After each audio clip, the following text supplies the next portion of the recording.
पोरगी नाचती लग्नात, डीजे पुढं चुम्मा दे गाण्याला, आणि तिच्याही पहा ती दरिद्री वरून म्हणती काय माही गुड्डी ताल धरती.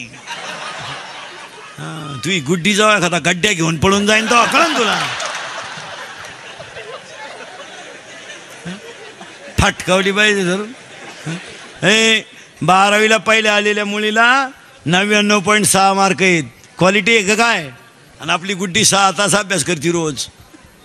42% मार्क पडले गुड्डीला. मग गुड्डी वाचिती काय? गुड्डीची आई. गुड्डीला म्हणलं का कपड्याला घाण्या का स्टडी, भांडे घासूला स्टडी. अरे गुड्डीला सेपरेट खोली. आईनं म्हणायचं मोठ्यानं बोलू नका बरं, गुड्डी स्टडी करती. एक दिवस खोलीत राहिली, गुड्डी गेली.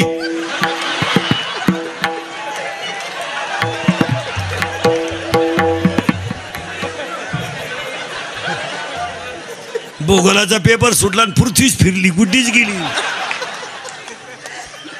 महाराज हसण्यावारी गोष्टी नेऊ नका. आठवड्यातून एकदा पोलीस गाडी कॉलेजवर आणावं लागते. कॉलेजचं वातावरण तुम्हाला वाटतं का योग्य राहिलंय? याला कारण ऐका, सगळेजण पुढारी बिडारी ऐका. 9वी पर्यंत परीक्षा नाही, म्हणजे नापास नाही. ते कार्ट कितीला गेलं? 10वीला. 10वीला 20 मार्क शाळेत आहे. ते कितीला गेलं? 11वी शाळा पुढाऱ्यांच्या असल्यामुळं बंद नापास करता येते नाही पोरं. कितीला गेलं? 12वीला 30 प्रॅक्टिकलला आहे. मग हे उतटले का म्हणून नापास होत नाही. बापाला ते खात नाही आणि पुरीच्या आईला प्रेम नाही. मुलींचे मोबाईल जरा आठवड्यातून एकदा चेक करी जा. त्याच्या रिंगटोन तपासा, सिम तपासा. 3 सिम आहेत त्याच्यात. तुम्हाला एकच नंबर माहिती आहे, 2 नंबरांना घरात रेंज नाही. मुलीचे व्हॉट्सअप तपासा, त्याच्या रिंगटोन तपासा, व्हॉट्सअपचे मेसेज तपासा. हो, आणि हे तपासायलाच पाहिजे. फटकावली पाहिजे पोरगी धरून. मुलीच्या मोबाईलमध्ये आपल्यासारखे नंबर नसतात, किसन पाटील, भिका पाटील. नाही, त्यांचे ते खुणा असतात. महत्वाचं असेल तर 1 स्टार, त्याच्यापेक्षा महत्वाचा 2 स्टार, ज्याच्याबरोबर पडूनच जायचं 3 स्टार. हो, आणि मुलीचा मोबाईल घरात आवाज नाही देत. सज्जन आहे तो, सायलेंट असतो, सायलेंट. फक्त कण होतो घरात, कण होतो.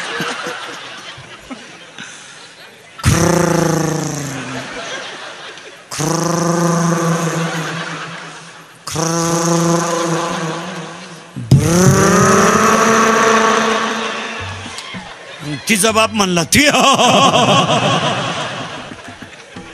मग तिच्याही म्हणती मला अंदाज आलताच बर का. जाऊ द्या आता बसलेले माणसं, मी तुमच्या मुलासारखा आहे. हा तुम्हाला विनोद वाटतो? हा टाइमपास आहे? याला कुठंतरी बदल व्हायलाच. मुलगी मला आहे, मुलगी तुम्हाला आहे, मुलगा मला आहे, मुलगा तुम्हाला. मी तुमच्यातलाच आहे ना. मी फक्त उभा आणि तुम्ही बसेल. आज एक वाक्य सांगा. हे इंद्रिकडचं कीर्तन कधी महाराज म्हणून ऐकू नका. महाराज उलथू द्या, मरू दे तिकडे. मी तुमचा मुलगा म्हणून सांगतो, हे आज सत्य आहे, उद्या सत्य आहे.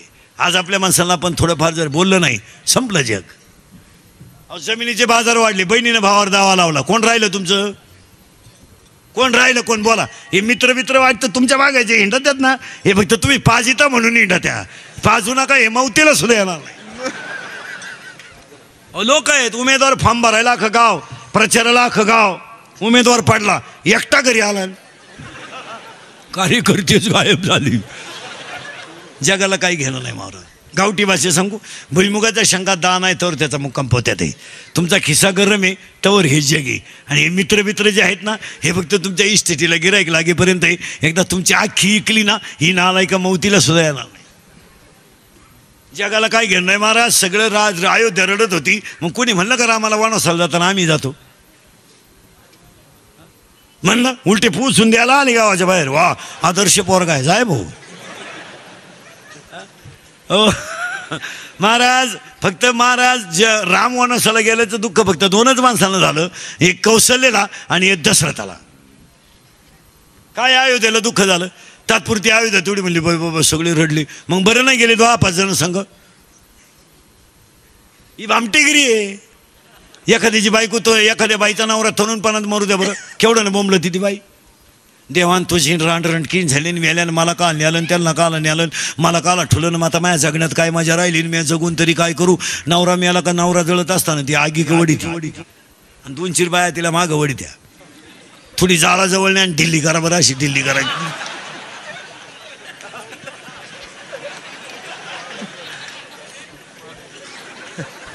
ती चिंगाड घर गाठीन. ती म्हणे नको बाई, पप्पाचा बाप माझ्या दिवसा सुद्धा सपना द्यायला लागला का. भामट्याची दुनिया येईल का गाल. हे एखाद्याची बायको तरुणपणात मरू द्या, म्हणजे मरू नाही पण मरू द्या. आणि बायको बायकोला जपा.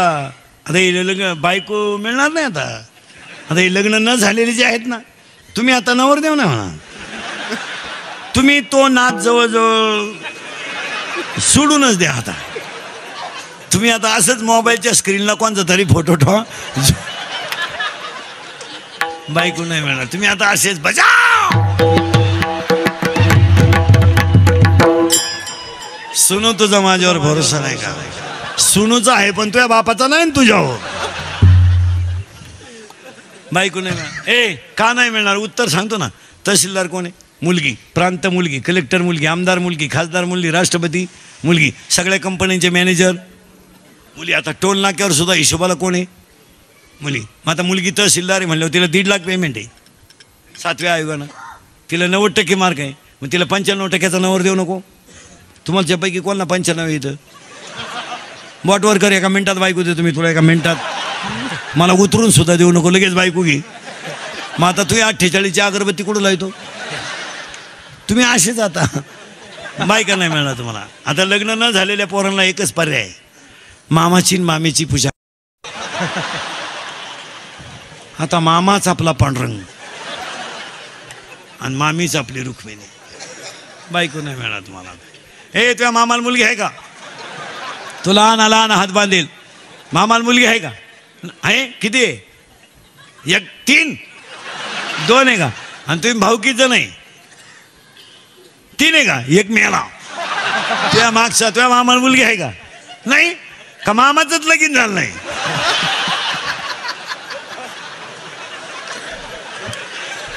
मामाच मोकळाय आता. माझं कीर्तन ऐकून गेल्यावर सुधरत नाही 2-4 दिवस माणसाला. काय बधीर होतो तो, बधीर. एकटाच हसतो घरी गेलो होतो. आणि त्याला 6 महिने अटकन BP येत नाही. तुझ्या मामाला मुलगी आहे का रे? तुला ना मामाला मुलगी आहे का? किती आहे? 1 टन. तुला भाऊ आहे का? किती आहेत? एकच भाऊ आहे. तू एकटाच आहे का? कल्याण.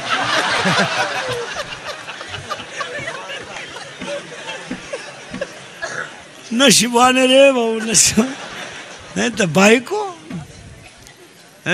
पोरांचे बाप सध्या नुसते टेन्शनमध्ये आहेत. पुरीचा बाप रिलॅक्स आहे सध्या. पोऱ्याचा बाप उलटा पुरीच्या बापाला म्हणतो राम राम, तुम्हाला यंदा नाही, तो तिकडे देवाला सोडबो, आम्हाला नको. मग पोऱ्याचा बाप काय म्हणतो माहिती का? टच करणं आपलं काम आहे. तो म्हणला टच नको, धक्का नको, तू यंदा नकोच. मग आता पुरीच्या बापानं आता इंदुरीकरचं कीर्तन ऐकल्यामुळे ते हुशार झालंय. ते आता डायरेक्ट काय म्हणतो माहिती का? कर्जमाफ झालंय, बोंडाळीचे पैसे येणार आहे. तुम्हाला नाही बोंडाळी, खाली येते. आपल्याला नाही. आपल्याला आळी नाही, बोंडाळी नाही. आपल्याला किडा.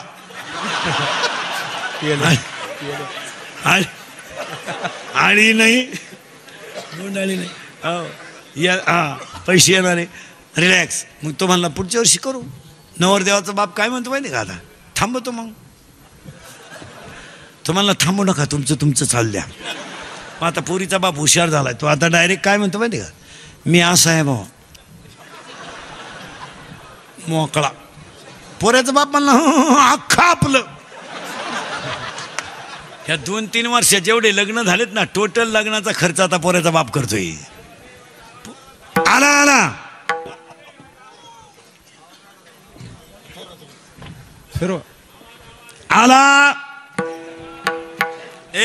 आता याला दोघांना द्या. आता या 2-3 वर्ष जेवढे लग्न झाले ना, टोटल लग्नाचा खर्च आता पोऱ्याचा बाप करतोय. पोरीचा बाप आता खिशात हातच घालीत नाही. मस्त नवे कपडे घालून कार्यालयात हिंडतो. भरपूर जेव्हा लय दिसानं नालायक सापडलाय. आणि पोऱ्याचा बाप हातात दोतार धरून विठाल विठाल विठाल विठाल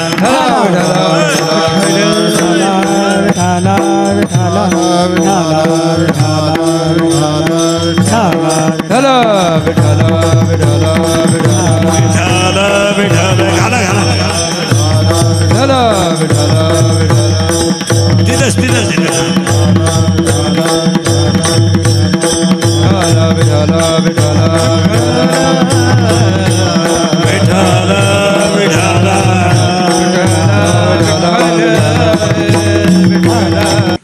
बाप म्हणला पुरीला मोबाईल नको. आलीच मधी असावा प्रसंगाला असावा.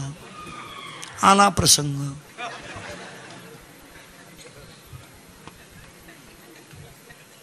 हो. आणि 4थं वाक्य सांगतो अभिष्ट चिंतनाला. सगळं गेलं तरी जाऊ द्या, हे सगळं आपण कमावणार आहे. हो, पण लक्ष्मीचा वापर, परत वाक्य नीट आहे का बरं का, लक्ष्मीचा वापर चांगल्या ठिकाणी करा, ती दुप्पट होईल. लक्ष्मी कुठे घालू नका. पैसा ही चंचले. किती जण आले, किती जण बंगल्यावाल्याचे गेट पुढे भिकारी गेले होते. बंगल्यावाले बेवढं होतं. तो भिकाऱ्याला म्हणला बाहेर निघ. जर गेट मध्ये दिसला तर तंगड्या तोडीन. तो भिकारी म्हणला मी असाच होतो. अरे तू तरी तंगड्या तोडीतो, पण मी पोत्यात घालून भिकारी हाणीत होतो. आता माझ्यावर हे दिवस आले, हे तुला सांगाय आलो. लक्ष्मी नम्रतेने वापरा. आणि आज 80% लोकांना लक्ष्मी वापरता येत नाही. तुमचं मत काय? कशाला कमायचं एवढं? 4था मजला काढला तरी वर गज काढतो म्हणजे मरायचं आहे तुला. तू टिकला पाहिजे ना वास्तू शांती बोध. 27 खोल्यांचा बंगला, 13 बेडरूम, 9 बाथरूम आणि एकच पोरग उरफाट्या बावलीचं. ते नवरी बाळण्याला ते मिवणीला खुणवायचं. ती म्हणली मला दिवस गेले, तेव्हा हे सरळ झालं.